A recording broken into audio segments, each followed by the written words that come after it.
2, 1. Good evening all. And so we will call the second meeting of the Citizens Oversight Committee for the MWPA to order.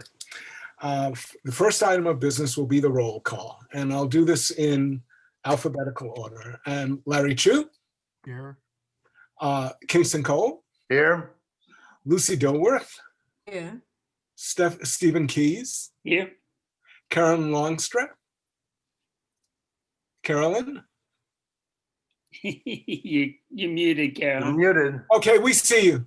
We'll take your word for it at the moment. There you go. There she I is. like your attitude. Okay.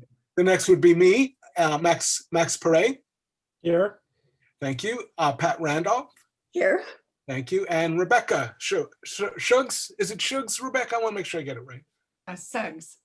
Suggs. And I'm here. Thank you. Okay. So we're all here. Item number 3 is any agenda adjustments that anyone would like to propose at this time. And seeing none, we'll move on. Item 4 is open time for public expression. And at this time, if any members of the public would like to speak, this is your opportunity. You'll be given 3 minutes, and we ask you, and that's it. So if anyone wants to speak, please raise your hand. And I'm not seeing any. I actually see one hand raised, and one point of clarification for this open time discussion. It would be for items that are not on tonight's agenda. Thank you. And so our hand was just lowered. So I imagine it was probably an item that might be on our agenda tonight. Okay. Go on. Okay, thank you, Terry. All right. The item number 5 is the executive officer's report, and this will be a verbal report, and turn it over to you, Mark. Good evening, Citizens Oversight Committee. I hope you guys had a great holiday season and continue to do so. A quick update through the different committees, and I'll just kind of go chronologically through the month. The Executive Committee's primary focus has been mostly on preparing for our remote staff retreat that will be on January 21st. We have a ad hoc subcommittee that has been working on developing the content, and we have some facilitators that we've been working with to develop that more defined content for the retreat. And it will be obviously open to the public.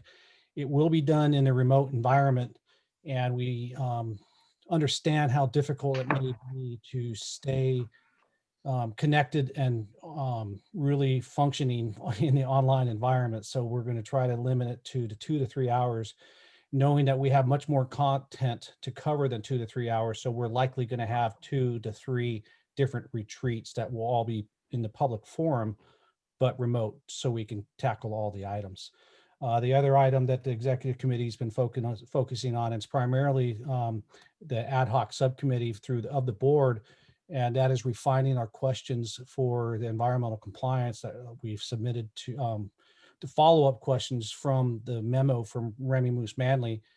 We've completed those questions, and we have sent them off back to Remy Moose Manley, and we expect a reply back from them first or second week of January. Finance Committee's primary focus was on the mid-year budget adjustments. And we did have 3 budget adjustments. 2 of them were clerical in nature. The board had approved an increase in the budget allocation for Fire Safe Marin's Chipper Days programs because it was proven to be so popular, and there were people that were requesting Chipper Days, and we didn't have enough days in a calendar year that was already scheduled. So we added 1 month. That had been approved back in September, and we never made the budget adjustments. So that budget adjustment was made. The other one was actually downsizing the amount of budget that we had for our contract with Southern Marin Fire. It was downside because of the proration of rental for my office at Southern Marin Fire. And then the final budget change had to do with our attorney fees. And when we brought on the 3 attorney fees or attorney firms, none of them felt comfortable giving us a good estimate of what we should budget for our first year. Being a new and emerging organization was hard for them to determine what how much time we would be using of the attorneys. And now that we've have a few months on board, they've given us an estimate based on where we're tracking with our questions and where we're going to go with the request for a proposal for environmental firms. So our 3 firms have given us an estimate. And so we've changed the budget for attorneys costs for this budget year to 150,000. And then as we prepare for the next budget, for the 21-22 budget, we'll again get the estimates of how many hours the firms or think that they will be using for the next calendar or fiscal year. And that's what we'll build in for that. The other project the finance committee was working on was adopting our financial policies so that we can start conducting the business of the MWPA in a more efficient manner. Quite a bit of review during both the finance committee. There was an ad hoc subcommittee of the finance committee, and then quite a bit of review during a board of directors meeting, and great feedback from our board members. And what we've decided to do is pass the policies as working draft policies with some amendments that have been recommended board members. And I'm working staff now to incorporate those amendments, and then we'll recycle them through the finance committee for their review and then push them back to the board of directors. Speaking of the board of directors, they did approve at the last meeting the planning and program manager position for the MWPA. So I will be meeting with the HR specialist at Southern Marin Fire to help with the recruitment for that position. And I looked sometime mid-January for that recruitment to start. And the rest of the board meeting revolved around the financial policies and the budget adjustments that I've already discussed with you, and also the retreat planning that I discussed with you.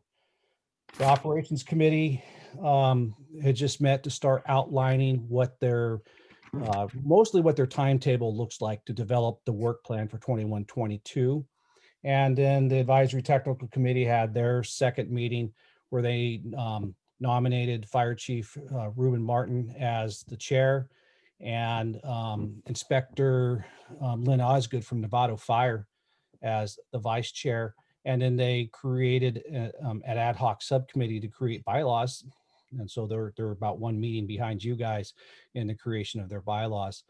And then we will make sure that we get them fully functioning, and most importantly, in sync with the ops committee, because the ops committee and that connection between the ops committee and advisory technical committee will be very important so that we can create an efficient work plan for 21-22.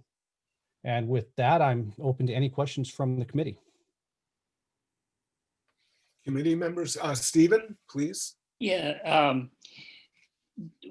How long is the current contract with our legal counsel? Do you know when, is it a set term, or is it indefinite until it's examined, or what? Do you know? I'll have to look at, to be honest with you, Okay. I believe with Epstein Holtzapfel that it's an ongoing agreement. And then for Ramey Moose Manley is a 1-year agreement with a do not exceed amount. And we'll have, I believe that we'll have to refresh that agreement if I remember right.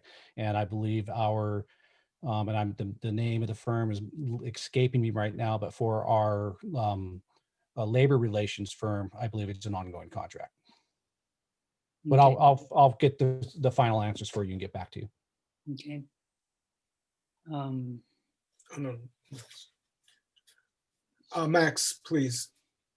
Yeah, Mark, I tuned in. You know, we divided up the different committees, and I know we're going to give brief reports in a bit. But I tuned in for the Ops Committee, and there was discussion regarding the board retreat and whether or not the Ops Committee will be participating. And I understood the answer to be no.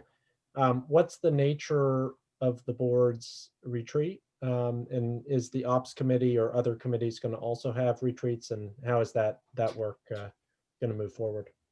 Great question, or yeah, very good question. And actually, the chair, the vice chair from both the ops committee and the advisory technical committee are going to be participating with Okay. the retreat. And the retreat is really part of it is going to be rapport building amongst the board members. And then strategic visioning is probably the best way to describe what the first step of our retreat is going to be. And one of the reasons why we're asking the chairs and vice chairs of the ops and the advisory technical committee is that if we're really going to create a strategic vision and a mission for the organization, we don't feel it should be a top-down process. It needs to be, we need input from all levels of the organization. And we will be asking the chair and the vice chair of those committees to go back to their own committees and have their own type of retreat type session that we will be going through. Great. And do you see a role for the COC at all in the board retreat? We discussed that, and we've felt that attending as attendees is probably the best role for the Citizens Oversight Committee in order to maintain the appropriate separation to stay as an oversight committee rather than stepping into advocating and helping to create policy and process. Great, thanks. Stephen? Yeah, you mentioned that you might, in the middle of the month, start looking for the next person, the second person on staff. Do you have any idea when that person might be on board and functioning? Do you have a projection? I have my optimistic projection, and then I have my experience of hiring within the realm of government, right? So Okay. I think my optimistic view is late February, early March. Okay, that's not too far away. All right. Again, that's my optimistic view. All right. Very good. And I'll ask one question. You said the legal fees have been raised to 150K this year, but in the way you're describing it, could we assume as a committee this could be a moving target? It could shift depending, because everything's still so new. It's hard to project, is what I'm saying, where you'll exactly be at the end of the year. I'm asking the question: are you pretty confident that 150 is what you think you'll be spending this year? I'm fairly confident we will not exceed 150. I Okay. asked the firms to estimate on the high side for their hours, and then I added a little bit of contingency on top of that. I'd rather come in under budget rather than ask for another budget adjustment. Okay, that's good to know. Thank you. I think we open it up to the public. If there's any questions, would that be correct? Correct. Protocol? And I'm looking for any raised hands, Do and you see any? I do not see any. Okay. Mark, thank you so much for really an excellent report. It was Absolutely. really good. And now what we'll move on to are the committee assignment updates. And these will be verbal reports and information only, because we do recognize that this is really our first full meeting as a committee. And everyone's just getting started, and it's December on top of it. So you have all these things at one time. So we expect that we're not looking for a lot of content from you. Mark did a great job just now. So what I'm saying is there's no pressure on you if you joined a committee and you don't have a lot to report. That's where I'm going with this. So let's open it up. Let's go ahead and start with finance. And I don't know what the proper protocol would be. Perhaps each committee should choose a spokesperson or a chair for that committee. Larry, please. Sorry, Chu. Yeah, they had Larry, already asked yes. me to report out, so, He's outnumbered, that's what, yeah. yeah, we did, maybe not attend live, but for those of us who had access to the video as well, all three of us did watch the Finance Committee meeting. From that, you already heard from Mark's report that there were a number of finance policies that were approved. Some of them still need to be worked on. One in particular is the definition of admin versus operations. And, staff is going to go back and take a look at best practices, not only within some marine agencies, but to check on language that has been adopted by others as well. And they're going to make their recommendation back to the board on that. Some of our own discussion included, items like the allocation of money going to each of the local municipalities. As a committee, we don't need an answer right now, but something to think about is whether there would be attestations given by the city managers and or the mayors. And being that the mayors are the ones who have the policy oversight, that be submitted back to the council or back to the authority to ensure that they are meeting those particular requirements, particularly in terms of, say, new projects or to supplement shortfalls in finances rather than to fund an existing project. One of the things that had come up was, I'm just offering it up. When I was on the board of the Marin Telecommunications Agency, I know how hard it was for people to read financial accounting reports that are fund driven. So if they need to be reformatted for our committee to be more readable, then I can certainly work with staff on that to get it into something that's more digestible.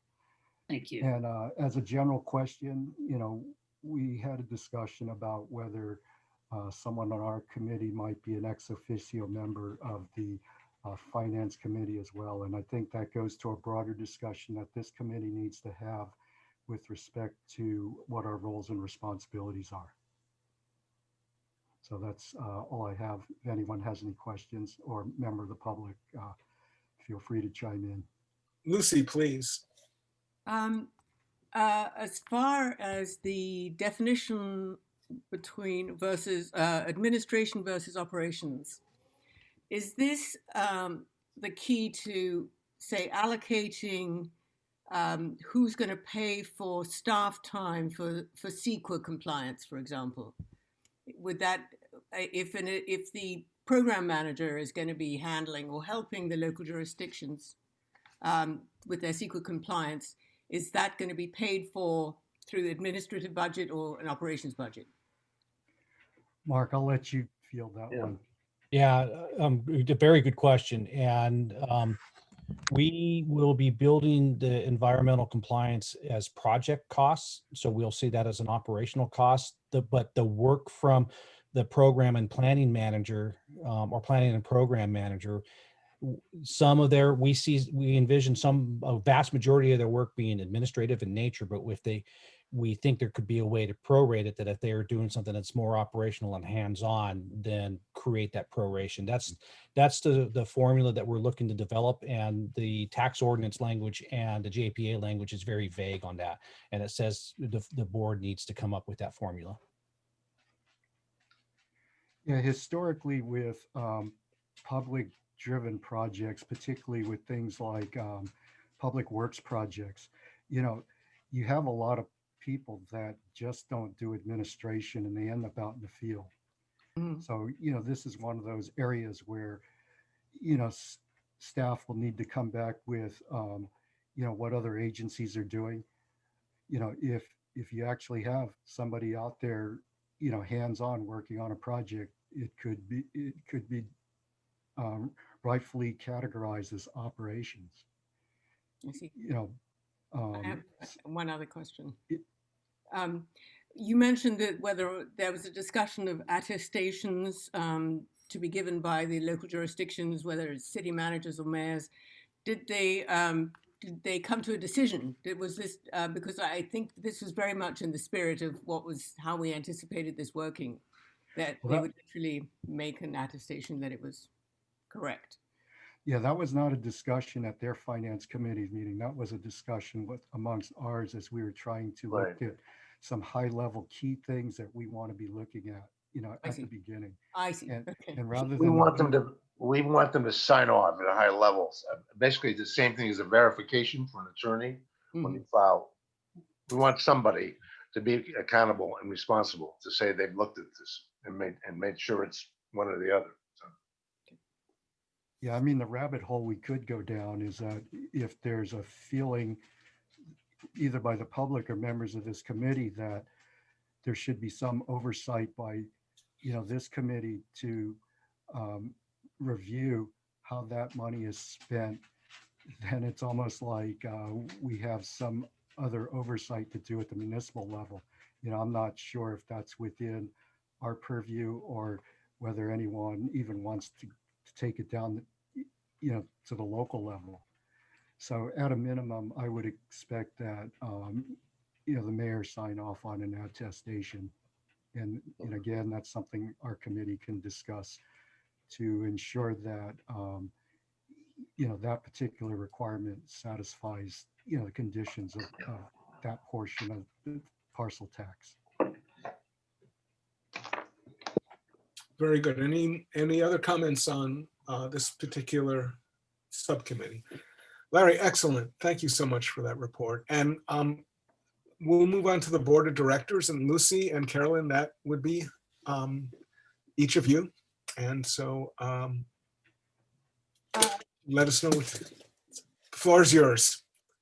Well, I think that Mark did such an excellent job.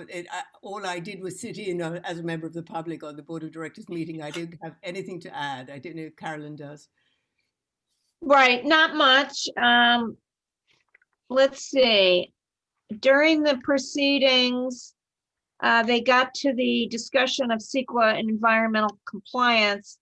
And that was a topic I was very interested in, and they almost skipped over it, but I raised my hand and was recognized, and they told us that what I wanted to know is that they have this ad hoc committee, as Mark mentioned, that is sorting out the various paths that they might follow on CEQA compliance. And I wanted to know what progress had been made, or had they made any decisions or whatever. And Bruce explained that actually, which I sort of knew, but I wasn't really, it hadn't really sunk in, is that actually they are in an interim stage of compliance where during the time the ad hoc committee is reviewing options, they're going to have the local members that are carrying out projects do their own CEQA compliance, and the idea is that they will only be doing exempt projects. So that's actually explained in the packet, which it hadn't sunk in. But anyway, yeah, Mark covered just about everything. Let's see. My understanding of this program manager position is a big part of his or her job is going to be handling the CEQA compliance on the core projects. In other words, the ones that how do we refer? The main agency is going to be doing, which is, they're not doing them yet. So, that's how I'm thinking of it, but there are a long list of other duties. And Mark went through them. Yes, there were a number of policies that they reviewed, and I'm glad that Mark clarified they approve them on kind of a provisional basis, if that's fair to say. So, yeah, good. Well, Lucy, let's coordinate next time. I'm gonna take better notes next time, now that I realize I'm gonna be reporting at our meeting. So, okay, good. And I'll be attending as well, since there's only two. There's no problem with having a Okay. quorum. So I will Good be to there as know. well. Okay. Thank you so much, Carolyn. Lucy, No are there, problem. Yeah. I guess I could ask questions at this point. Does anyone have a question for either? Okay, seeing none, we'll move on. And so we have the executive committee, and that is Pat and Stefan. The floor is yours. So I did attend the executive committee meeting, and I'm a little like with my hand in a cast. I wasn't taking notes. Blessedly, the cast will be off come Thursday, and I can be more diligent in taking notes, but nothing really jumps out at me. I think I scribbled one little note, but at the moment I can't remember what it is. So my apologies for not being as diligent as I should have been. Pat, this is why I said what I said in the beginning. It's really, you don't, please don't apologize. There's nothing to apologize for. We all appreciate your service just being here. Okay, let's you. leave it there. Okay, so our next committee is our, let's see, where are we here? Operations Committee. And that would be Lucy and Max and Rebecca. And the floor is yours, if you have any report. Happy to let anyone else report, but the ops committee met on December 3rd. I wasn't able to attend at the time of the meeting, so I went back and watched the video. They covered a range of topics, including a report from the last board meeting and an update from Mark that was similar to what we received today. They discussed evacuation routes, which was very interesting to me personally. So I'd encourage anyone interested in that topic to go back and watch that portion of the meeting. That was the first topic. They then covered the community wildfire protection plan, getting an update on that, and then talked about a few other of the work plans related to the MWPA, as well as Fire Safe Marin. I don't know if Lucy or Rebecca, you have anything further to add?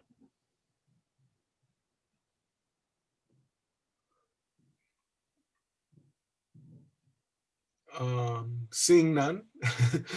I hear silence, so we'll assume none. So Max, thank you so much for that report. I'm glad I said what I said in the beginning, because I wanted everyone to be comfortable today. And I'll also attend, and I do attend the operations and both the advisory technical committee meetings on anyway. And on that, it is Pat and Rebecca. And if you don't have a report, just please say so, and that's fine. Well, again, I attended both of the meetings that the advisory technical has had. The first one was considerably longer, with some interesting information, particularly on ESP. The second meeting was very brief, mostly concerned with electing a chair and vice chair and setting up a bylaws committee. So that's really all that I remember with my not taking notes. So I defer to others who were there. Right, right. And I think what we can see is that we each need to coordinate with our various committees, since we can't do it in person. And so that we're just getting started. So it's all new. And so that we're more in, our reports will get better with time. There's no doubt about it. Let's just put it that way. And with that, I will open it to the public to see if there's any comments from the public. And seeing none, we will close item number 6 and open item number 7, proposed Citizens Oversight Committee bylaws review.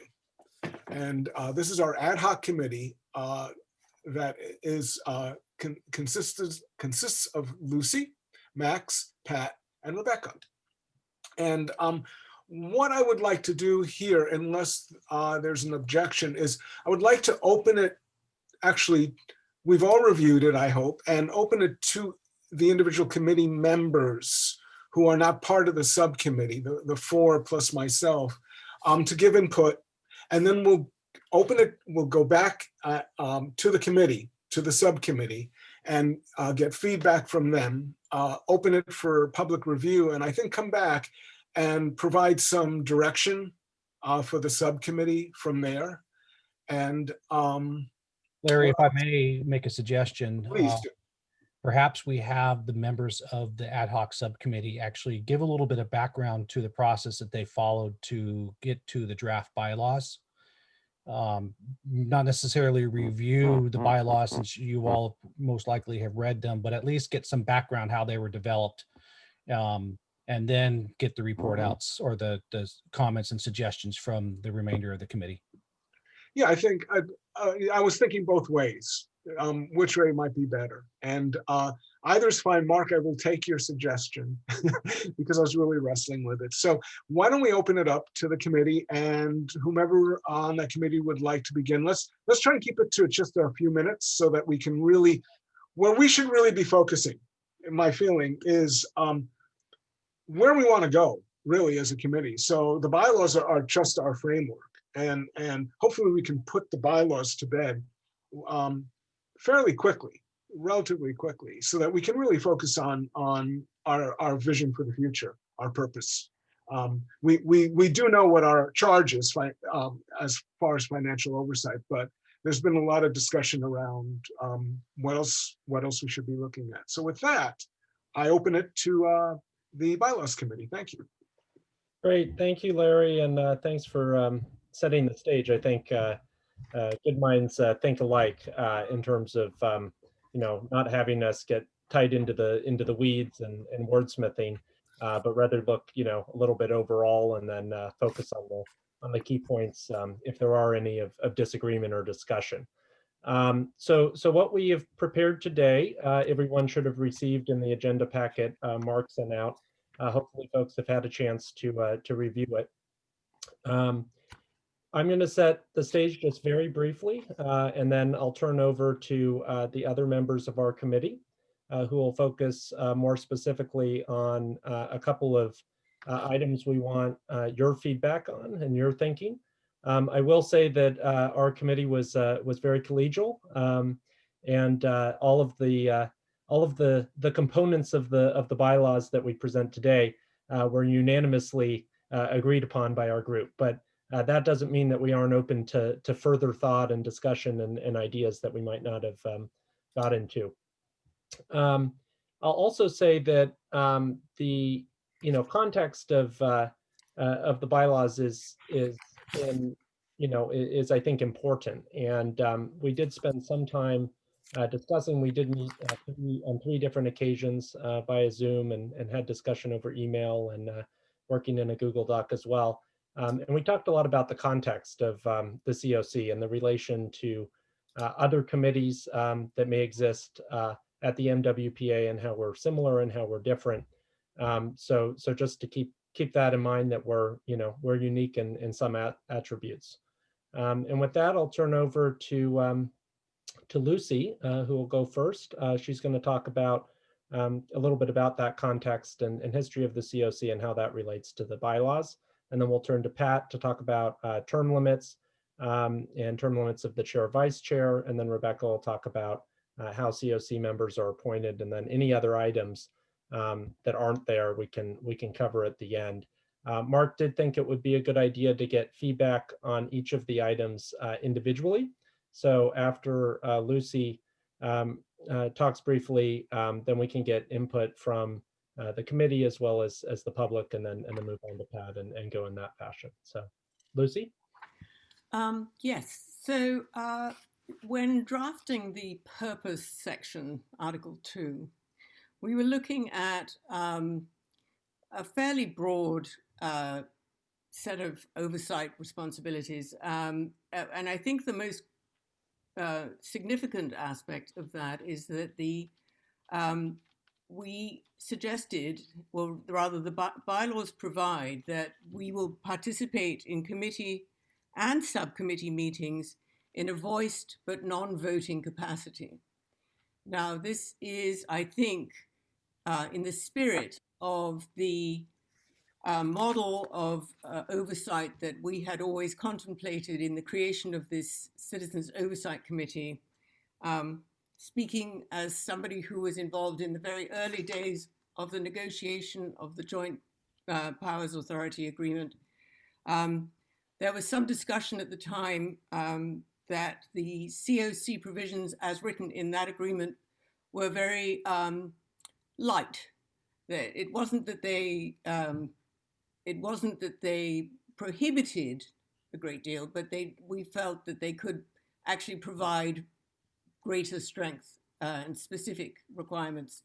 But we were told at the time, and by the negotiating parties, that the citizens' oversight role would really be defined when we came to write our bylaws. And this was before anybody had been selected for the COC or in any way contemplated. I mean, this was months before the agreement was ratified by any of the jurisdictions, but this was the discussion that was going on at that time. So bearing that in mind, I think that the idea that we would not only observe, but actually participate in these committee and subcommittee meetings is important. So that sums up what I think purpose is going to be covering. Yes. Great, Stephen. Good, thank you. Yeah. Is the subcommittee, the four of you, are you all satisfied that the wording is specific enough and strong enough to make sure that the intent that we understood back in the beginning will be carried out that we can carry it out without objection and any problems? Well, we will be submitting this to the board for approval. So obviously they might well speak on that topic. How we would have a discussion is actually a little unclear to me. If we were to present these to the board and they were uncomfortable or wanted to had any questions, I'm not even sure how that would work between the two committees. I'm assuming maybe somebody from the board would write. I mean, Mark, perhaps you could explain it as to how that might work. So yes, after you guys agree of what you feel the committee's bylaws, or you vote on and say, this is the bylaws that we're submitting to the board would send it back up and review it and then make suggested edits back to you for your consideration. But eventually, it is the board's final approval that will create the bylaws. Right. So, but in that process, somebody from the board, or maybe you representing the board's questions, will get back to us and say, identify the issues. Would that be the way it would work? Yes, it would. Okay. So could I make a couple of comments? One is, I'm sure most of us will be watching the board and its discussion of this, so we'll be very clear as to who has what objections and what the objections are. But my question was, I think, a little bit different, and that is that if this wording that you have put into the mission and the bylaws now is approved by the board of directors, is it as strong as you want it to be? I think it's broad and general, and it gives us a role to play to the extent that we want to play it. Depending on the situation, there might be many meetings where we have nothing in particular to say. We're there to just listen, and maybe if we had a question, ask it.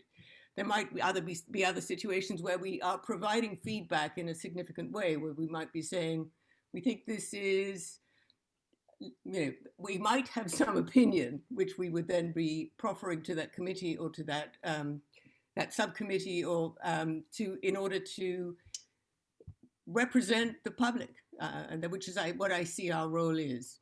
In fact, just to describe the model that I think we had in mind, is that we would essentially be using the Citizens Oversight Committee as working along the model of a grand jury, in that it would be looking into anything that came up and speaking if we had something to say and giving feedback. So I hope the language is sufficient. I didn't want it to be too elaborate because that sort of limits. Keeping it general, I thought would offer us the scope to do what we needed to do. Yeah, Stephen, I'll just say that, you know, out of the four of us on the bylaws subcommittee, there was one attorney, and that's Lucy. So if Lucy's satisfied with it, that's good enough for me. But I think, you know, the intention here is that we're not inserting ourselves to be board members or to be, you know, operations committee members, right? But, you know, rather that, you know, we're present there as in the Zoom context, right? That we're present as a panelist, right? But that we're not voting on things, we're not making decisions, right? We're providing oversight, and we're able to ask questions where you know where there's an appropriate question to be asked. The items that we're not, you know, opining on, right, are personnel, legal. You know, I asked earlier to Mark regarding you know, the retreat, you know, right? A retreat might not be an appropriate place to be, or it might, you know, that could be something I think that could go either way. But, you know, we're not involved in the hiring of individuals. We're not involved in setting, you know, compensation, but we're there in the public meeting as you know, a voice that's part of the conducting of the meetings, not simply an observer from the outside entirely. Well, I was thinking that if the board decides to adjourn their retreat to Maui, for example, we might have a comment about the appropriateness of expending funds to do something like that. Sure. That doesn't mean we have to go to Maui, but yes, we might have to. Darn. Larry, you had your hand up, and then Rebecca, you will be following. Yeah, you know, for clarity purposes, you know, I was going to suggest that the first sentence effectively be copying the enabling legislation. And, you know, I've got markups in a document. I can forward it. We don't need to go through that in any detail. But, you know, we don't need to create our own language for that because it already exists. And you know, the second sentence about what the committee will oversee in terms of the work, you know, that's something, as you suggested, can just be submitted to the board and they can decide what the scope of our authority is.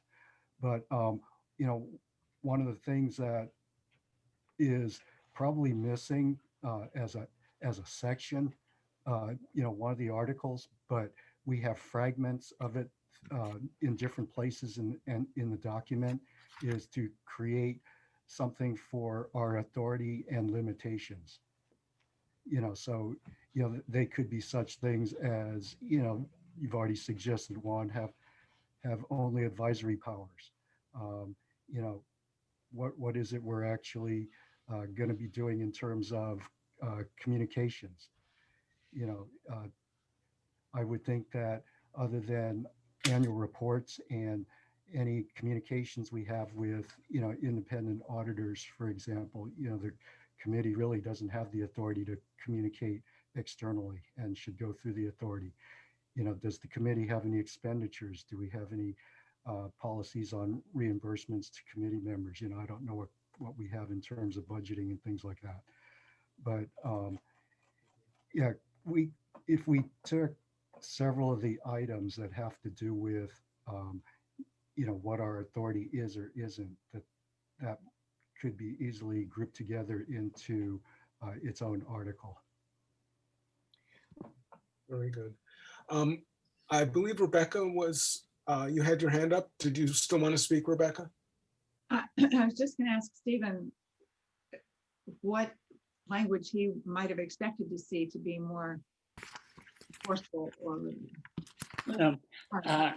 But I'm not a lawyer, so I'm always particularly watching the news and the lawyering going on around the election. I'm just wondering whether somebody's got sneaking in something or overlooking something. And I trust you guys, particularly Lucy, our attorney, to have looked at it closely enough to make sure it's okay. So your blessing is good for me. Just, Lucy, please. just as an explanation, in order to keep things simple, we used the model of the Operations Committee bylaws to structure and model how we drafted ours, because we thought there should be some uniformity in between all the committee's bylaws. And for that reason, we did not go into the kind of responsibilities. We do have a responsibilities section, by the way, but we didn't have a powers in quite the way that Larry was suggesting, partly because I think that silence is actually, I think that powers are implied in purpose. Certainly we can put in the language from the enabling legislation, that would be fine. I think what my concept was that simplicity rather than over specificity would actually give us, because we don't really know, we haven't created this, this is a new Citizens Oversight Committee on a new model. We're not really sure how specific we should be. I mean, things like dealing with the auditors, and I know, Larry, you have a lot of experience with that sort of thing, but how we communicate with the auditors, and I think that all of that can be developed in policies and voted on by the committee, and it becomes a policy. I don't know that it should go into bylaws, because the bylaws are such a sort of binding framework that I thought they should be kept simple rather than filling in too much detail. I would think that creates ambiguity. I have to agree. As chair, I'm reading this and I'm confused. Yeah, people need Frankly. guidance too, both Yeah. the public and the committee. And, you know, there have to be some clear roles and responsibilities, and leaving it vague in some places where it can easily be defined, that, you know, may not provide that.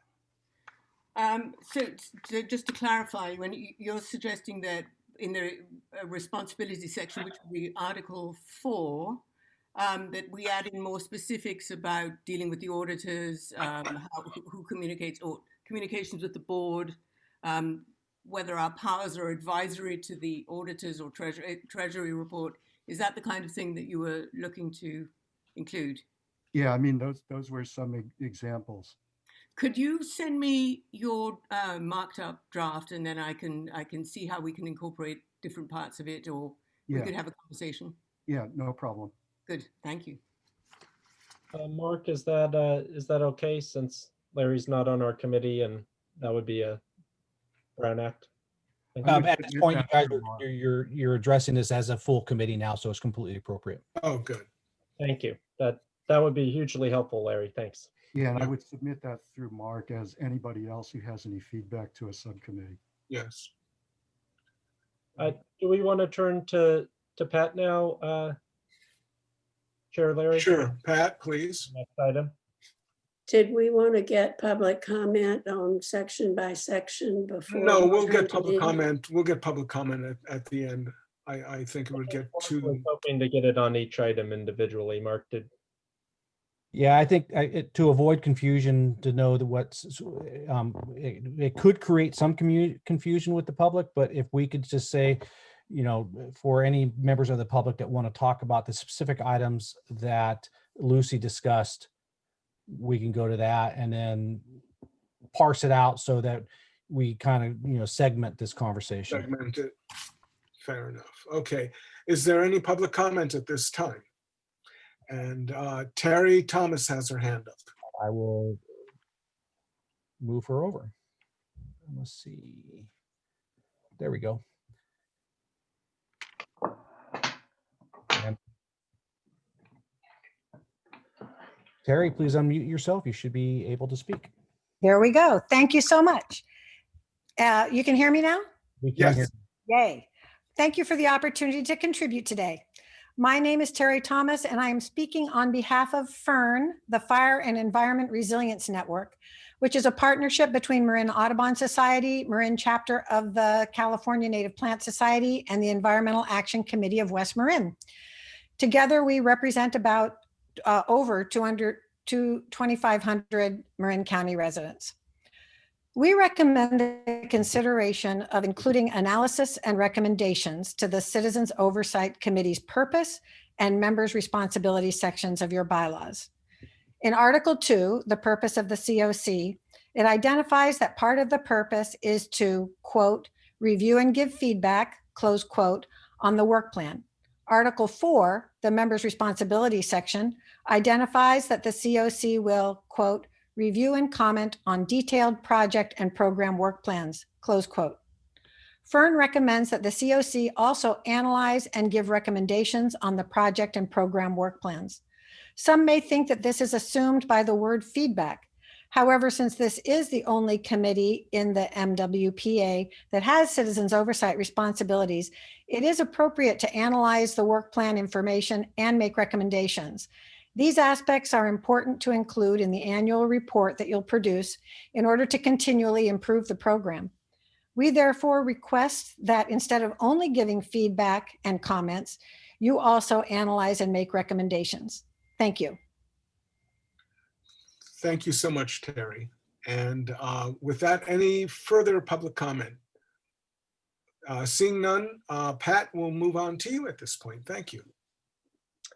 Okay, I have a much easier topic to talk about, and that is the term, what we discussed about the term of our service.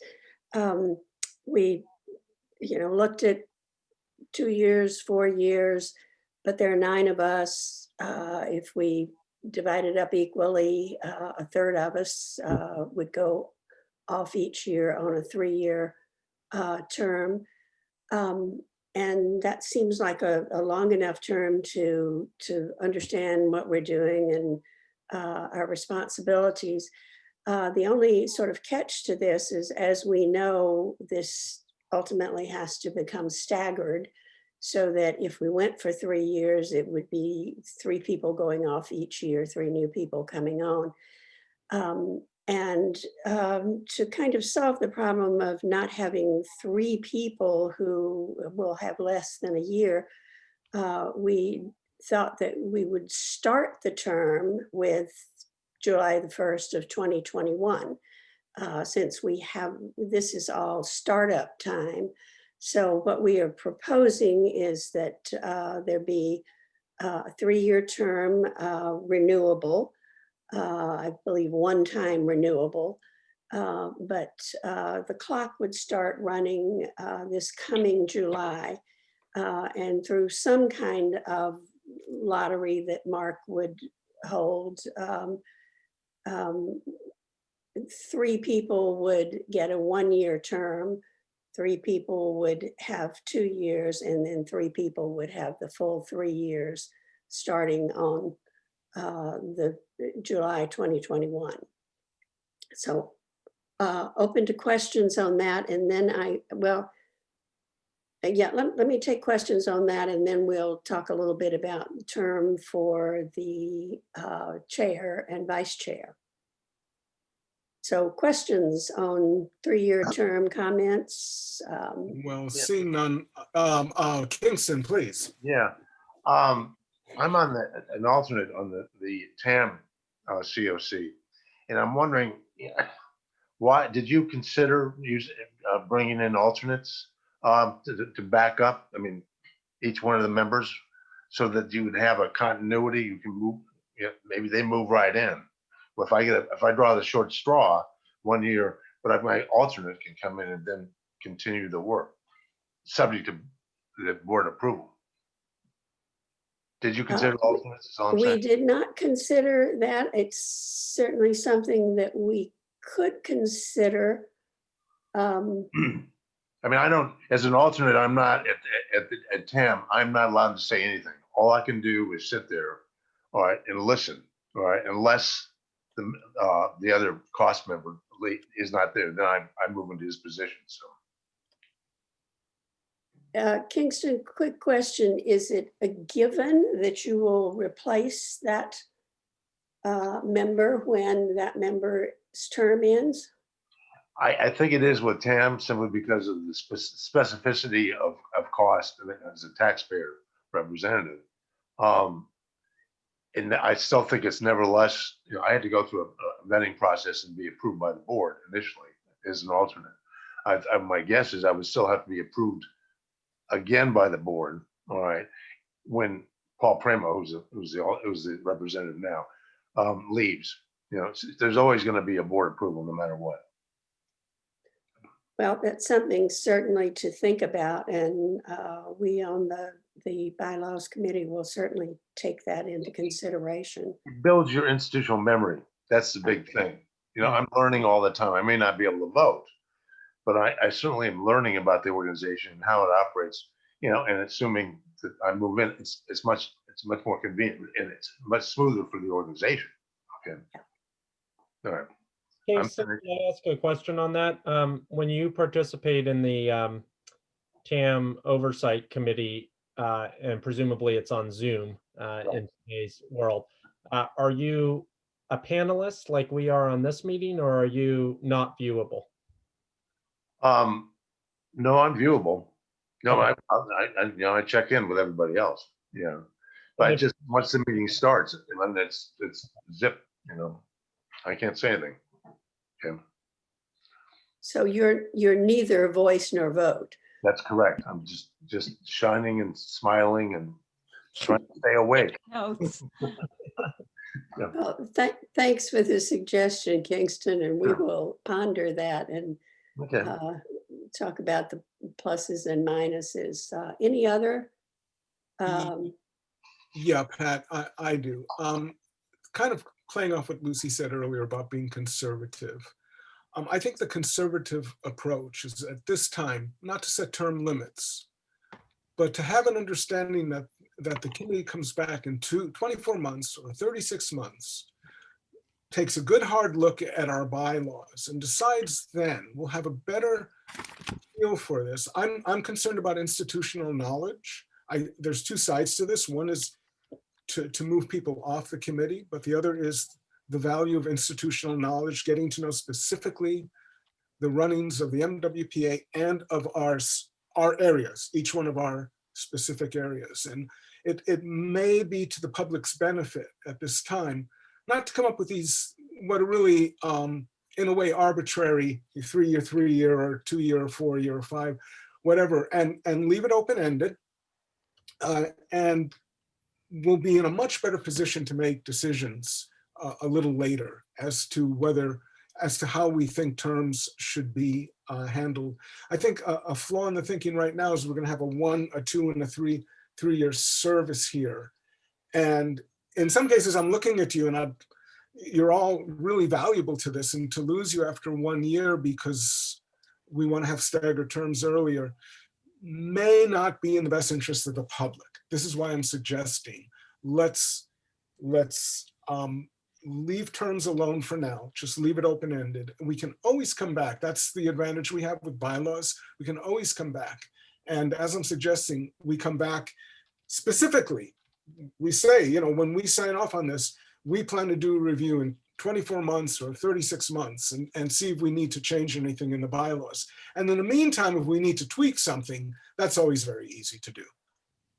Thank you. I appreciate that input. I had an understanding, and Mark can probably help out on this, that we were from the beginning sort of asked to set up a process by which we would rotate on and off.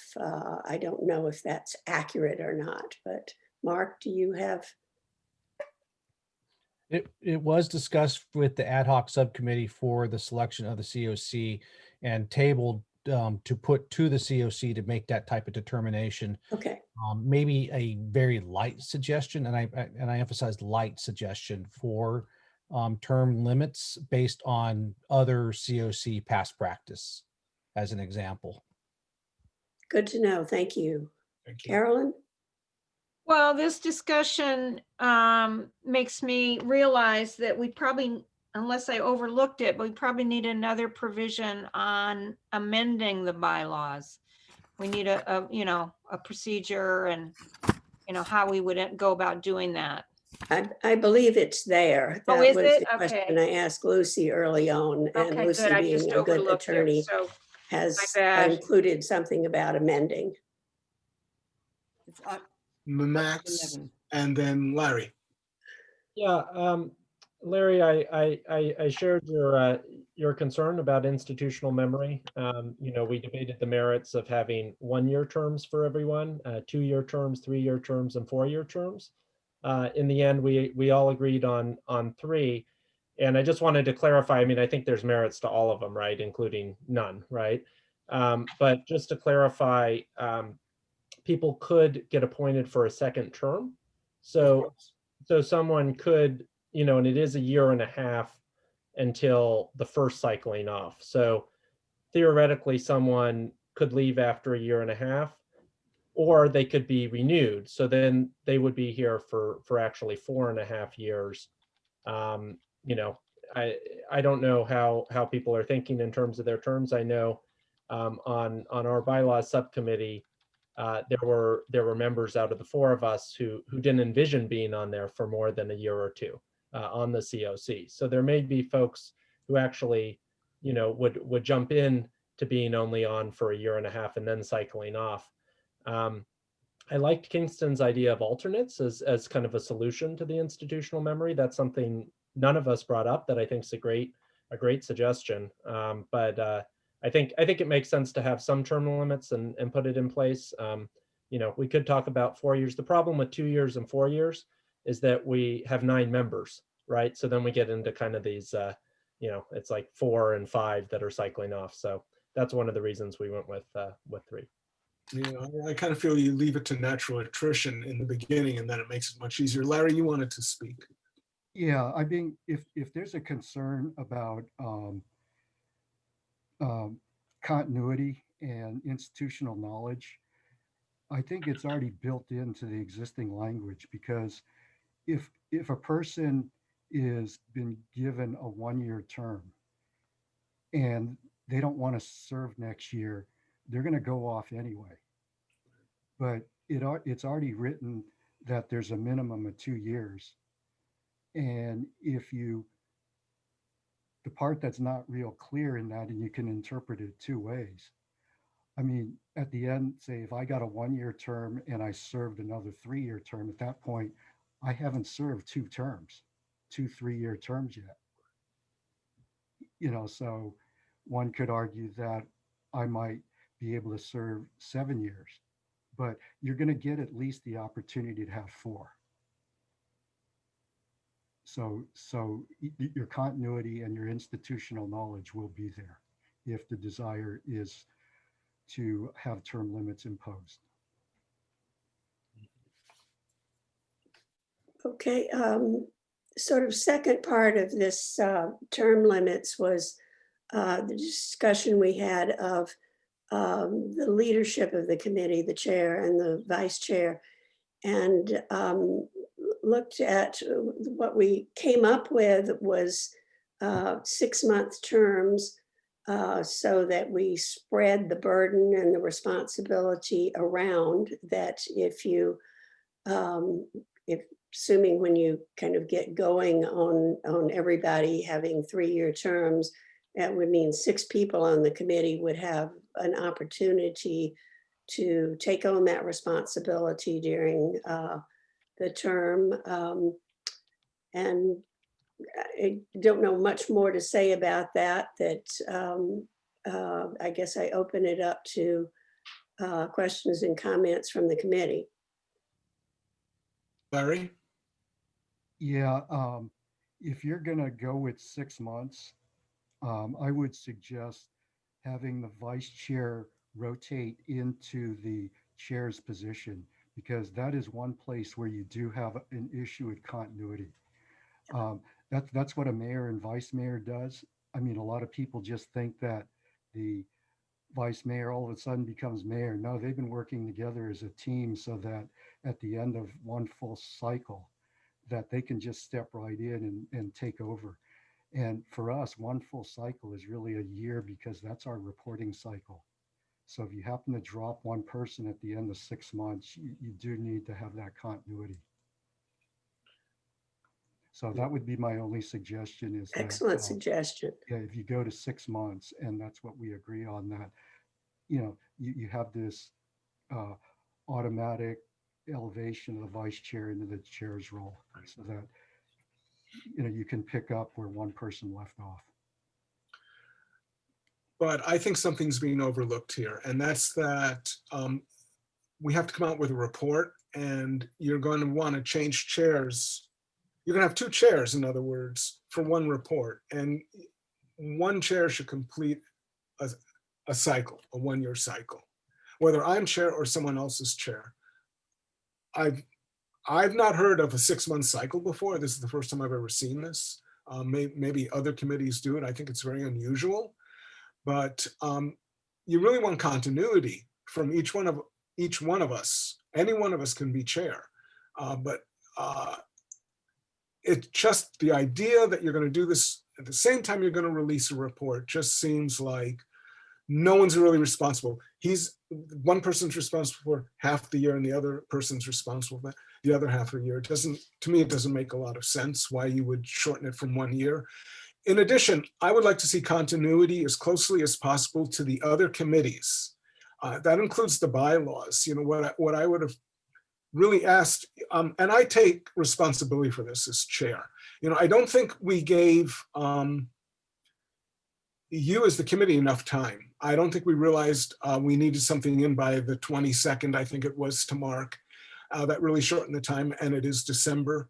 So I think we needed more time, and perhaps I should have suggested we have this meeting next month, you know, 10 days from now, which would have given you a lot more time to really think through some of the things that appear not to have been really considered yet that we need into the bylaws, and the idea of you know, would this be disruptive? Is this really a good practice? And where I'm going with this is I think what we should do is take the operations committee bylaws, and if we need to redline them, redline what we think needs to be out, but be as close to their template as possible, because then we can move it to the board. It's language that the public has already vetted, has already been approved by the board, has already been approved by legal. And I think it simplifies our place if we're as close as possible to the other bylaws. And I'm speaking the other committee bylaws. I'm speaking as a layperson. When I come to one of these agencies, if they have bylaws that do this on one side and theirs on the other, and I don't quite understand why are these two different, and I start asking questions as a layperson, I'm going to get confused. This is why I would like to see really uniformity here from us. It doesn't mean we copy, but we redline where we think we really need the changes from the office. Pat, please. Larry, can I make a suggestion? Because those are kind of general overarching comments, and I think we owe the public a chance to ask any questions they might have or comments on this specific issue of term limits. Right. And then Rebecca has some comments on another aspect, and then maybe we can come back to more general overarching comments to keep the process kind of so unless anybody else has questions or comments from the committee right now on the specifics of the 2 term limit questions, I think it's probably time to open it to the public. We shall do that. Would anyone from the public like to speak at this time? Looking for any raised hands, and I do not see any. Seeing none. Okay. So Max, sort of back to you. All right, back to me and on to Rebecca. Thanks, Pat. That was great. You're muted. You're muted, Rebecca. Be even quicker because I'm not going to speak. So mine is about replacing committee members when we come to the end of our term. however that is. And what we're proposing is that the COC committee announce when there are available seats, either because somebody's leaving individually or because it's end of term and we've got 3 people to replace. That we announce that to the public. It shows up in minutes and meeting agenda. And then take applications, as we all did when we applied for our positions. We use that application process, have them fill out the application, turn them in. I'm going to assume that those will probably go to Mark and then come to the full committee. We didn't actually talk about the whole process, and that would be in a policy write-up, I think, rather than in bylaws. But effectively, the committee or a subcommittee of this committee would vet the applications, narrow it down to the most appropriate person to fill, appoint that person, have those appointments then go through the board for approval. So in effect, we would be selecting our own replacements, if you will, because the applications would come through this committee. Questions? Stephen? Yeah, it seems to me that what you're describing is that the COC acts as a nominating committee for its replacements. Yes. Yeah. I do have a question that I don't know the answer to, is whether West Marin or Mill Valley or Central Marin, whether representatives in that committee should be putting names forward, or should we be asking for names? Should they be deciding on who the members, committee members are? I don't know the answer to this, but it's questions. Max, please. Yeah, we actually, we discussed that briefly. You know, I think it makes some sense when you think about, you know, the environmental community. And Larry, I believe you're representative of the environmental community, right? So you could go to, you know, 5 or 6 environmental organizations and say, hey, I'd like, you know, you to consider, you know, writing in a letter of support for me or something along those lines, right? Or Kingston could go to COST and say, hey, you know, as a taxpayer association, right, you know, how do you support me? It gets a little trickier with the geography, because some areas like Nevada, which Rebecca represents, is primarily one city, right? It's not entirely, but it's primarily one city. But for me, I'm representing Southern Marin, right? So I'm in both Southern Marin Fire and the city of Mill Valley, where I live. And if Tiburon and Belvedere ever joined, you know, I suppose I'd represent them too, right? So it's a little trickier. So I think we decided no, it wouldn't necessarily need that input. But I know personally, I found out about this appointment in part because Sashi McEntee announced the COC application process at a city council meeting, right? So I think it's, you know, it is incumbent on the Southern Marin Fire rep and the city of Mill Valley rep and city of San Rafael and Novato, et cetera, to make that known. And we can help them do that, right? And let them know. But I think it's more organic than required. Yeah, and what comes to my mind, thank you, Max. And what comes to my mind is, for example, COST.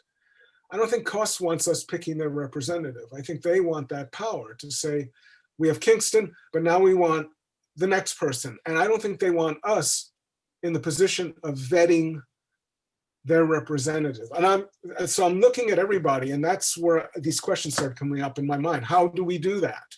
What is our role? And I think it's just larger questions we have to keep thinking through a little bit here.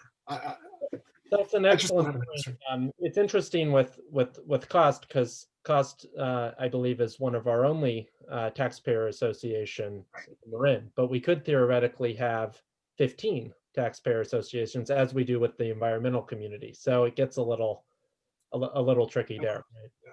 And Larry, you had your hand up, I believe. Yeah, I would think that we're just trying to facilitate the most broad and fair way of getting people to be involved in public service. If you, for example, Larry, represent the environmental community in Kingston, taxpayer groups, you would go out to people, to submit their names as applications. And much like the last process, ultimately the board has to make those appointments. It wouldn't be our committee doing that. Now, for somebody who's geographically oriented, myself as the current rep for Central Marin, for example, may get in direct contact with the council members for each of our member agencies, but ultimately they would disseminate that information through their own channels to get their residents to see if anybody would want to step up into those roles. Right. But by and large, I do not see us as a nominating committee or a selection committee, but to help facilitate finding our successor. Stephen, please. Yeah. So looking at the process that got us on this committee, they tried to publicize it everywhere they could to get people to consider applying. And then when the applications came in, somebody had to go through and pick a set of nominees for the board to consider. And I'm guessing that we would be that filtering. I think that's the idea that is in the wording right now, but somebody has to do it. Now you can have Mark and staff do it. You can have the executive committee do it, but my guess is that we're probably in a better position to represent the perspective of a group of people who are not employees of any district, a government agency, who are not elected to any particular position, but are strictly independent. And I presume many of us will have good ideas of not necessarily specific candidates that we want to ask, although that could happen, but organizations and groups of people who might have ideas about somebody who might be interested in applying. But somebody has to filter that list. And if you all remember, there was quite a discussion about how to do that filtering at the board before we were all selected. Yeah. There was even some argument going on about who was going to end up going through those 50 applications when they thought they were going to look at 5 or 6 and they get a 32, however many. So nobody was interested ultimately in reading every single one on the board. Well, if I may say on behalf of all of us, they did a heck of a good job. Yes, I did. Carolyn, sorry. Carolyn, you have your hand up.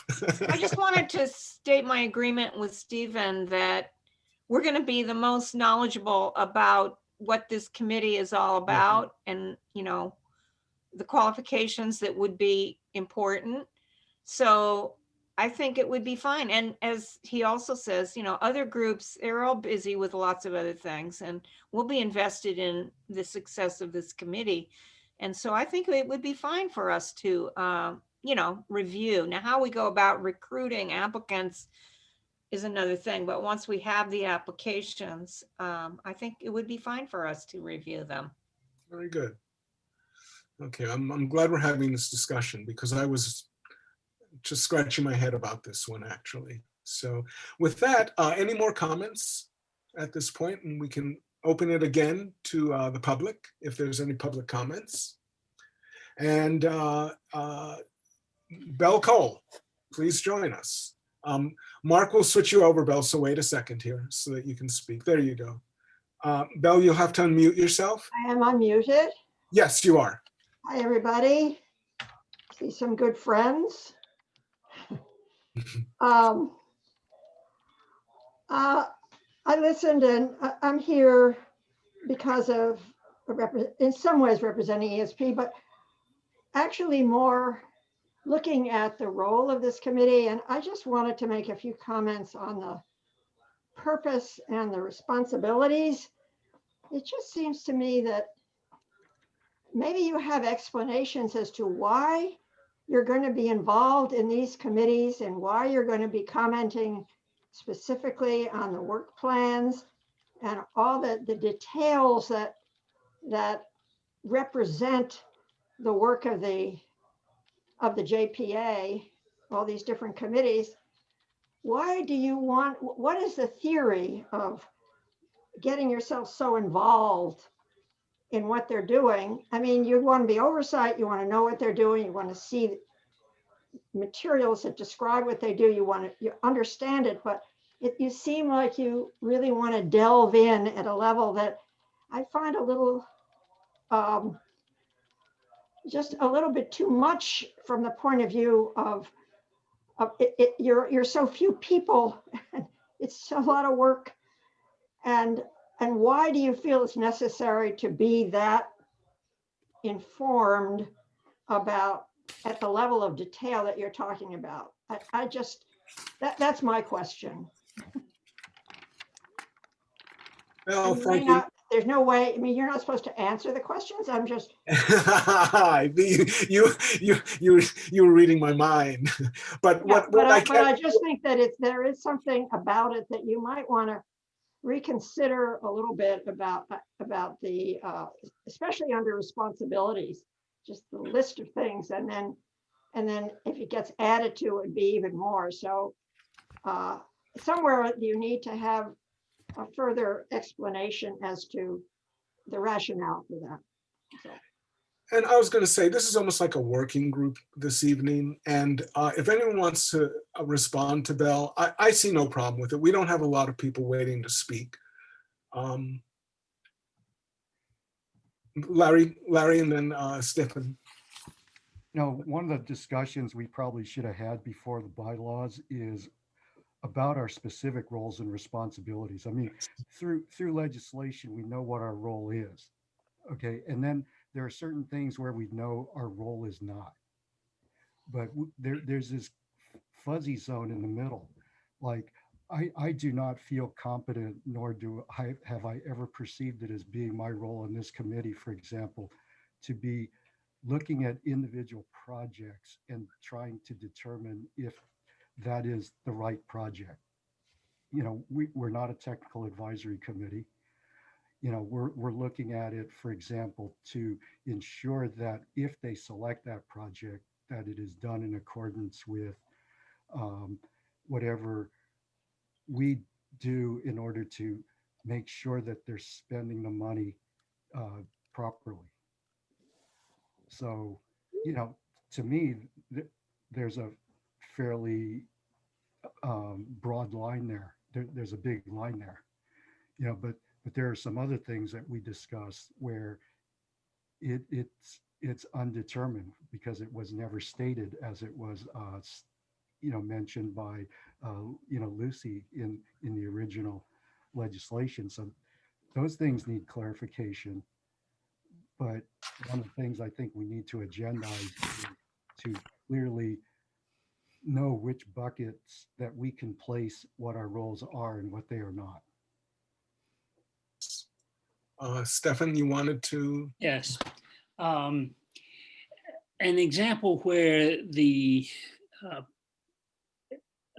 discussion about projects is getting right at the edge of what our mandate is the discussion about disaster responses, the NRG programs in Central Marin and in other places, where it is not just prevention, it's not just education, fire-wise and house hardening and stuff prior to the wildfire happening, but rather what happens afterwards. And one of the main things they're concerned about are earthquakes.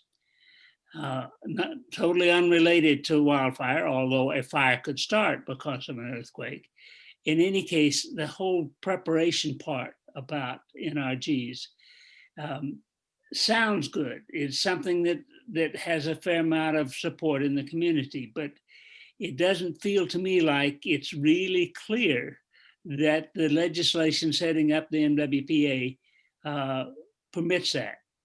And if a a committee, technical advisory committee or operations committee, anybody else start talking about doing that. And I know that it has been brought up at Fire Safe Marin. So, I've already voiced my skepticism there. That might be an example of something where not necessarily having a vote, but having the ability to ask questions for clarification of what the intent and purpose and justification in alignment with the formation documents and legislation. Going on and on, yeah.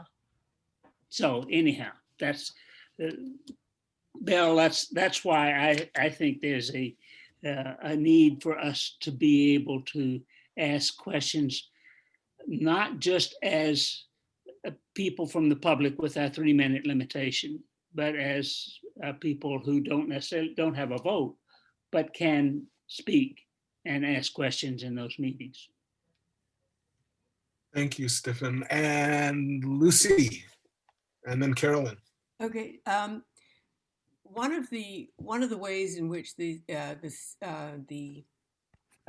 JPA was presented to the public and was with the concept that it would have Citizens Oversight Committee was as a sort of really overarching body that was going to make sure that the operations of the committee, of the authority, were going to be spent, and the function of the authority would be properly spent, would be properly focused. And just I included this in the board package, and it's a series of inner rings. And if you see, the very largest outer ring is the COC. So I don't see that. I mean, I totally agree that we are not going to be able to say to the advisory technical committee, no, you should only be doing it on this hill or that hill or this kind of fuel or that kind of fuel. That's obviously way out of our ability to have any useful input. But the ability to be there and part of the conversation and a place at the table is, I think, fulfilling the promises that were made in terms of how active we would be. And I think we are a very unusual COC. We're not quite modeling ourselves on other COCs. We are an oversight committee, not an advisory committee. And I think that those are significant differences and that our role is different than perhaps might have been seen before. Right, and that is our $50 million question, is defining ourselves little by little. And I think it has to happen little by little. Except for the fact that the bylaws need some measure of drafting and being adopted. That's why I opted for very broad and indefinite concepts till as we work things through, we can always, as you say, amend. Right. And Larry Chu and I had this, Karen, I'm sorry. No, you that's go. fine. It was your turn. No, I stepped in, please. Oh, don't worry. Okay, we're starting to touch on the responsibilities article, and I just wanted to let everybody know that because Fern made a comment on that particular, part of our bylaws, and I'm a member of Fern, I have decided to recuse myself of any discussion of what Terry said, just so you know. But I do have my own comments about the responsibilities section, and I think where our primary purview is financial, review of the spending, and it's being in accordance with the JPA. But as we all know, you get down in the weeds of spending, it's going to bring in these other substantive issues for us to meaningfully, do our oversight. So I think it's important that we be on these committees. I mean, maybe we don't have to report maybe on huge detail every month. But yeah, I think it's important that we do keep tabs on the various committees and, make ourselves familiar with some of the details on the work plan and so on, so we can, we have enough information to evaluate it. Very good. Thank you. And I was only going to add that, and Larry and I sort of had this conversation, is that I know I'm not an expert in this, and I approach this humbly. I've been going to Marin County Fire meetings and to MWPA meetings and with all these experts, and I just listen. Okay. I want to hear what they have to say and learn from that. And I think our role is not dissimilar to this, is that we're active, each one of us are activists, and we certainly can speak to individual items at these committees. But I think overall, by the time a finished program comes to us, our oversight role is just to make sure that everything that was done below was done as intended. Because it's already been vetted out. And with these subcommittees, with these other committees, we certainly have the opportunity to speak. I just don't know whether we do it officially. I think we still need to talk more about that as well. And with that, I'll leave it there. I do have a question. When we send our comments in, we can send them to the entire board, I hope, so that we're all looking at the same comments. Would that be correct, Mark or Larry, either? We should send them to Mark and he can distribute it to the committee members. Very good. Larry, do agree. you mean the committee as a whole, as in the COC, or our subcommittee on bylaws? The ad hoc subcommittee on bylaws. So not the full committee. Not the full committee, because, for example, I'd like to see Larry's comments and then What match them to my what we have to avoid is having deliberation outside of the public's view. right. And so if we start emailing comments back and forth to each other as the 9 committee members, then, and you take, if Larry Chu takes a step from Larry Minikas's comments, then Mhm. we've just deliberated outside of the public view. Right. I thank you for that clarity. And which segues into something I want to suggest and see how the committee feels about this. I'd like to call a special public meeting of the ad hoc committee, where we can join in a couple of weeks and try to help hammer down this, so that when we have our regular board meeting at the end of the month, we might actually be ready to vote on something, rather than coming back, reviewing, sending it back, and going month after month. And I just thought, if we do something 2 weeks out, 2 weeks from now and 2 weeks out from our regular committee meeting, it might be productive. So any feedback, I'm more than happy to receive at this point. I personally am open to that as a member of the bylaws committee, and it could be fruitful for sure. Mark, is that what are the rules around having a subcommittee hold a public meeting, a special meeting? Is that Oh, yeah. allowed? And what sort of, I presume it's the same sort of noticing requirements and agenda posting as any other meeting. You just answered your own question. You did. Well, if Lucy and Rebecca and Pat, I defer to them as fellow committee members. I'd be open to that personally. So if I may suggest, if the 4 of you could get together and give us a time, rather a date, why don't we set it for 5:30 and find a day somewhere in this 2 weeks that works for you, and then those of us that can join will join at that 5:30 time.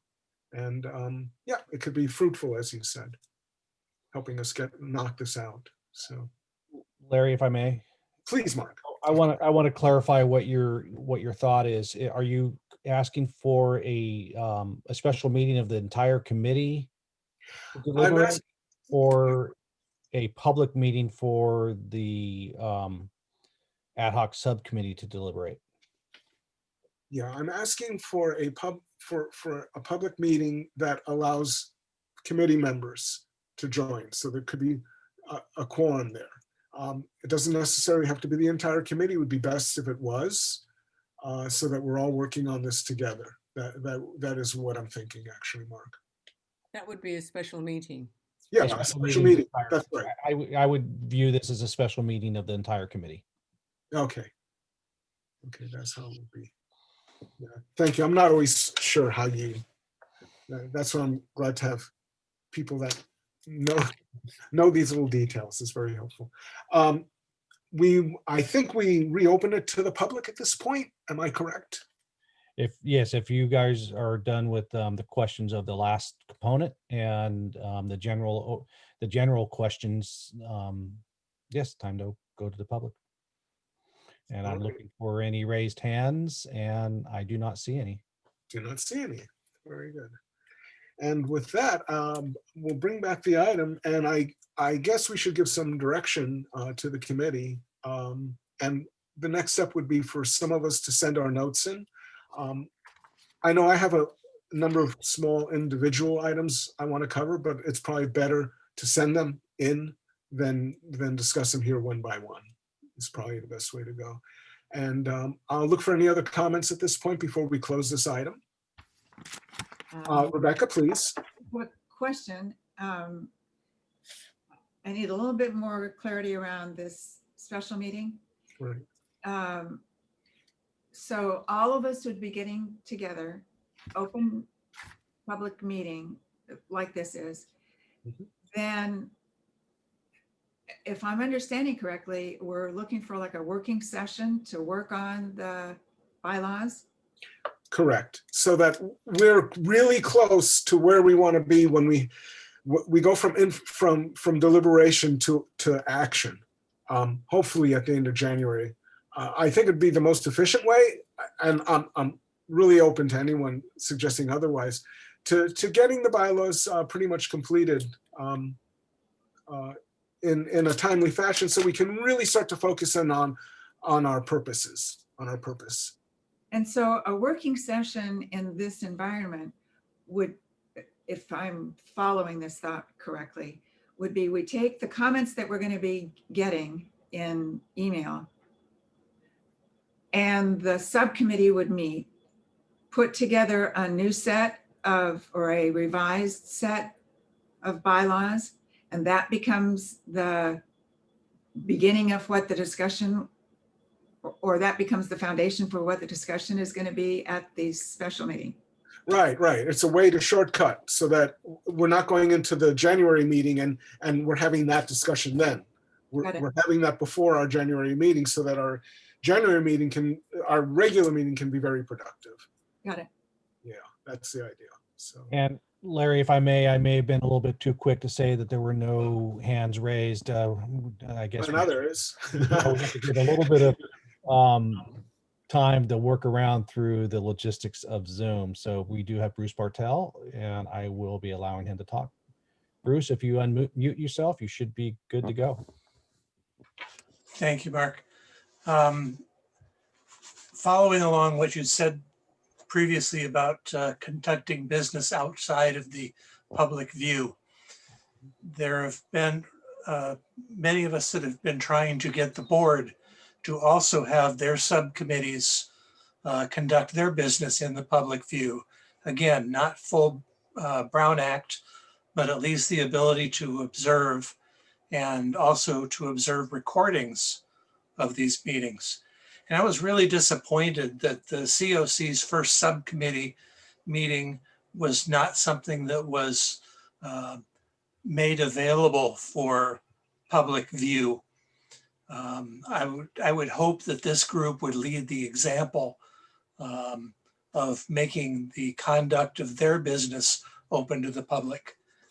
So I would strongly encourage any subcommittee, especially subcommittees of this body, to be available by public view. Thank you. Thank you, Bruce, for your comment. Please, Stephen. I like that idea, but I'm not sure that having a public discussion at that time is the right way to go. It might be. But the idea of recording it so that the public can know what the subcommittee was thinking about and discussing makes a lot of sense to me. There will be personnel issues or something like that that might possibly not belong in the public discussion. And we, as a COC, might possibly have participated in some of that.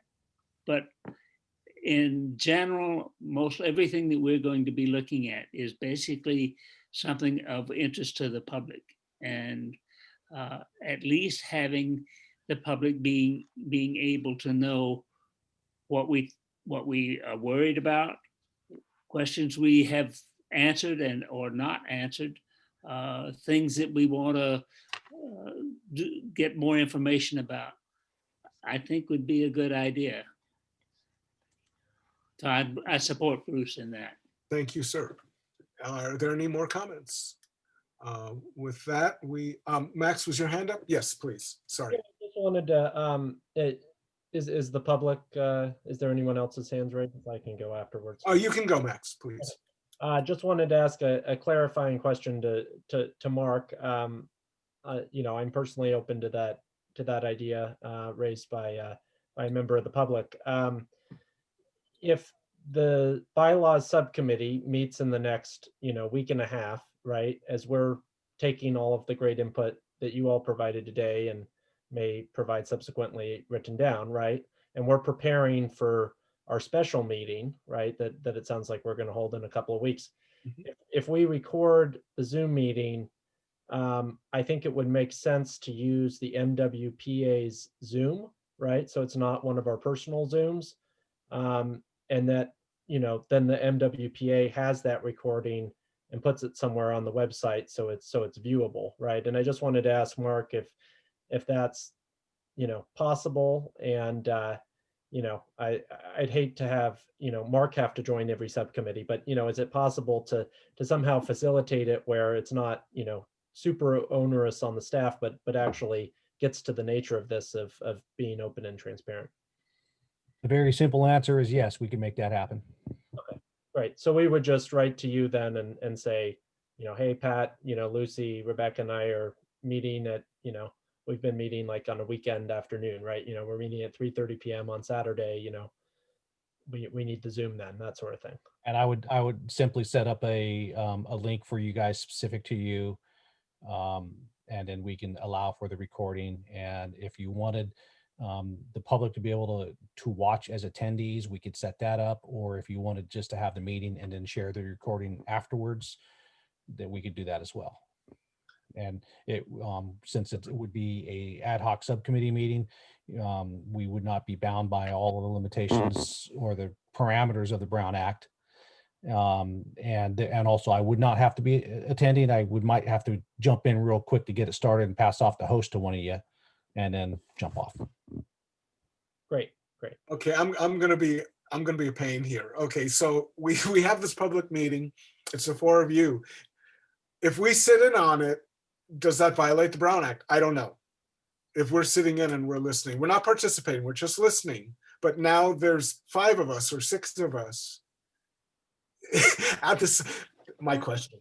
I think the answer to that, if I can chime in, is that you provide your input ahead of time, not afterwards, right? So if you're, and I think it sounded like the request from the public is to record, not to have the public participate, right? So I think everyone on our committee provides input. We meet, discuss, take into account all the input, and then we receive no more input until our special meeting, right? So the meeting isn't, it's recorded, but it's not live. Correct. To the public. Oh, okay. Because I thought Mark suggested that you could even be live. Based on your direction, we could do either or. Yeah. So that's why I asked the question.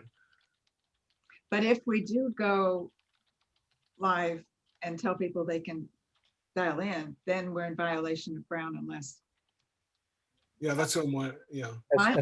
As long as you don't have a quorum discussing, got it. And it is a fuzzy, it would be a fuzzy line if other committee members are part of the attendees and not the panelists. You are getting close to a fuzzy line there for the Brown Act.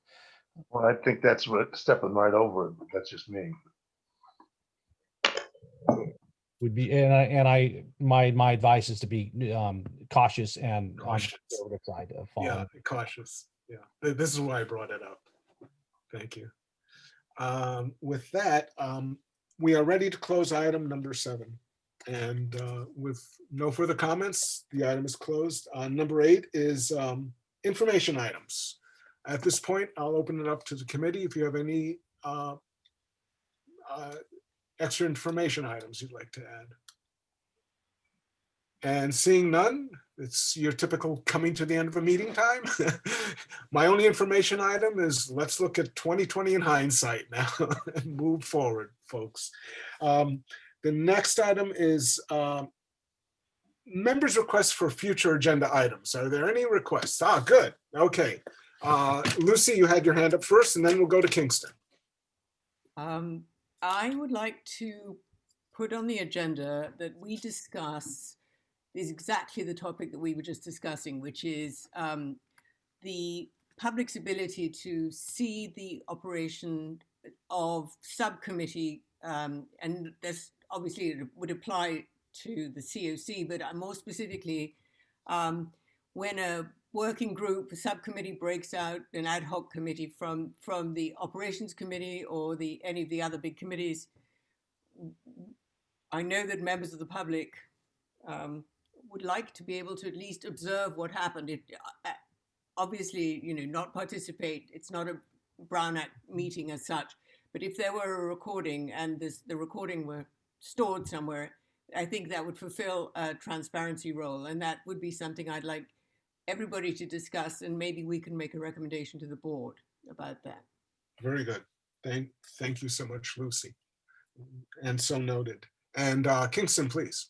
Yeah, the major issue I'm concerned with, again, is transparency, and allowing the public to understand what's going on.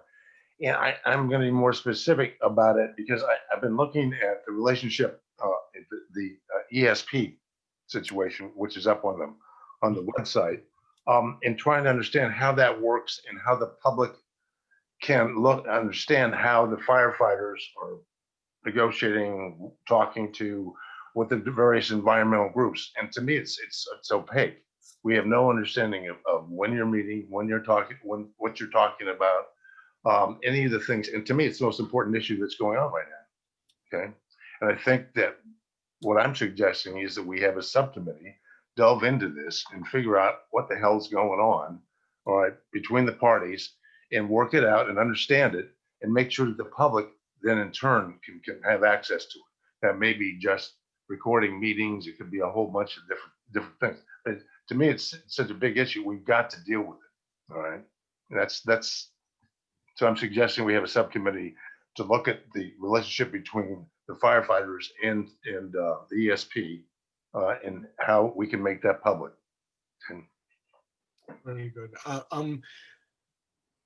I'll be careful what I say because I'm on the steering committee, the ESP, so I'll be cautious of what I'm saying here. But the meetings are recorded and the meetings are not closed. Larry, if I could step in, this is a request for agenda item, so therefore we're not Thank you, deliberating. Mark. Thank you. I'm still learning.